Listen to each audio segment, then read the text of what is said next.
দাড়ি রাখলে বালা বউ পাইতা না। না আমরা বইয়ে বইয়ে সিরিয়া না সবাই, আমনে না খেল বালা বউ পাইছেন।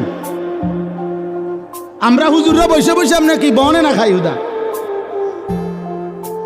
কি বলেন আপনি এগুলো? এই সমস্ত বাজে কথার কোনো অর্থ আছে কি বলেন না কেন?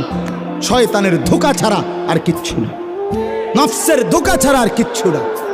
কেন ছেড়ে দিবেন আল্লাহর নবীর সুন্নাত? হাসরের ময়দানে কেমনে দাঁড়াইবেন বাপ?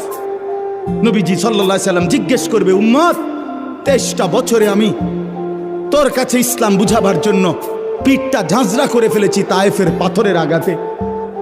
আমি পেটে 2টা পাথর বাঁধছি ক্ষুধার কষ্টে। আমি দান দান শহীদ করেছি উহুদের ময়দানে।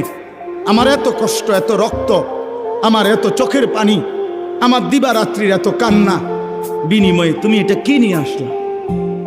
তখন কি বলবেন? কি বলবেন বাবা?